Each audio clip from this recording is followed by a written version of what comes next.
you'll be shocked by what's inside this violin. And the worst part is that a lot of violinists don't know about it and how much it affects the sound. So today I will show you how to properly deep clean your violin, and we'll find out if rice can actually clean the inside of my violin. And yes, I meant rice. So first things first, I like to advise everyone who is trying to deep clean the violin to actually do it in a moment that you're going to change strings, because we will want to clean the fingerboard, and the easier way to do it is when we take out our strings. So in this case today I'm going to use some rondo strings. That's the one I've been using for quite some time. I will anyways have another video where I show you how I change my strings. So for now I'm just going to do it myself, and we're going to only focus on deep cleaning our violin. So we will start with something I have never done in my life. I have this violin since I'm like 15 years old, and since then I never tried the rice method, in which you basically just pour rice inside your violin and then shake it a bit, and ideally something will come out from my violin, like a big ball of dust. Will it work?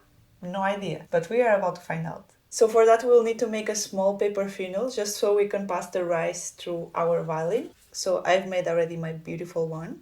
I'm basically gonna put this hole of the funnel inside my F-hole, and the rice should come right through it. So nervous. Let's try it out. Okay, let's do it for the first time. Just to demonstrate, I read online that you should just put a tiny bit, oh, maybe that's too much, but something like this, a bit less maybe, just enough that it fits in your hand. This is gonna be messy, we're gonna clean later. Okay, let's pour the rice. Oh my god, this is a complete disaster. But well, trust the process. Okay, so now that our rice is inside, take out the funnel and basically shake it very gently. Do this for quite some time. Try to aim for all the parts of the inside of the violin. It's very funny because it's the first time I filmed my violin from the inside and it was so dusty. And I bet a lot of violins are like that. So I really hope this works. I think you should do it for like about a minute or so. I mean, already from what I see, it's so clean. It's crazy. Now, all you have to do is turn your violin and take all the rice that's inside. Where is the rice? Ah. I have one last... It's all gone. Okay, so according to the internet, now I should see a ball of dust. Maybe I should vacuum clean first. Give me a minute. Clean table. And now let's search for this ball of dust.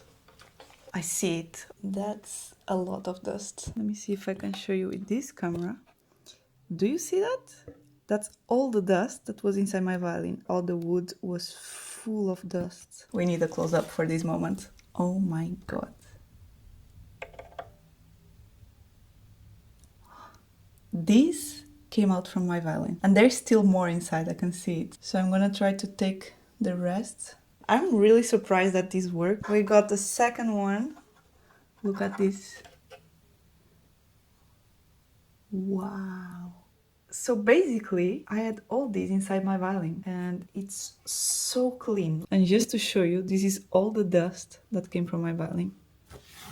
This is my foam, just for size comparison. So it's quite a lot. And now that we clean the inside and we tried my method that I always wanted to try, we're going to pass to the second part, which is to clean our varnish. So I got this product from a luthier in Den Haag, and he basically explained me how to use it. You have to shake it a bit before, just to mix a bit the product, and then you place a bit of this product in the microfiber cloth. Maybe I put too much. If you put too much, like that is visible, maybe just spread it a bit with the rest of the cloth. And you're gonna just search for spots that the varnish is a bit more dirty.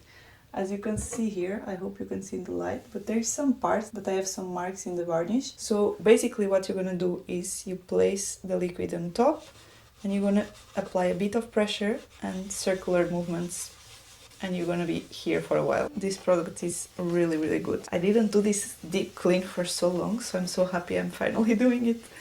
I'm really curious how it's gonna end up looking, my violin. Of course, you can also pass the liquid in clean parts. It's a varnish cleaner, so it will work for any part of the violin that has varnish, you really need to apply some pressure, otherwise the liquid will not be as effective. It's such a difference. I mean, you can already see there is no spots here. It's very, very clean. So yeah, it's one of my favorite products. I advise everyone to get this product. You just do it like once a year and your violin stays good for a really long time. I mean, look at this violin. It's so shiny. I love it. So after we've done this, we are gonna clean our fingerboard, and that is the only part that you can clean with alcohol. So be careful with that, because if alcohol comes to your varnish, you're gonna have a huge mark there, and you don't want that. So when we clean the fingerboard, ideally we want to remove the strings because it's easier to clean. Avoid taking more than one string because that can really change the pressure in your bridge and eventually it could break. So it's very important that you take one by one. So I'm gonna start by removing my G string. I'm anyways gonna change my strings after, and I'm gonna show you the process that I do to clean a part of the fingerboard. Of course, I'm not gonna show you all because I still will do a video on how to change strings. What I basically do is I take a string so we have more space to work around the fingerboard. I advise that you place the same cloth you just clean your varnish with right under the fingerboard, because in that way, even if some accident happens, you will not risk that it falls in your varnish and your violin is protected. For that, we are going to use the cotton buds and alcohol. And it's very important that your alcohol, it's more than 95%, because otherwise it will contain a lot of water and then the wood will eventually absorb that water, and we don't want that. We want an alcohol that dries faster, and anything that is plus 95% is the ideal. And now what I'm going to do, I'm going to get one of these cotton buds. I'm just going to put it inside the bottle of alcohol. As you can see, there are marks from my strings and sweat. So basically what I'm gonna do is I'm gonna pass the cotton very gently on the marking of my string until it fades away. Your cotton buds are gonna look a bit black, but trust the process. And especially in the last part of the fingerboard where there's a lot of frozen. You can also clean the sides a bit. That's why it's very nice to have the cloth here, then you don't destroy your violin. And after you've done this, you can dry a bit with the cloth alongside the fingerboard.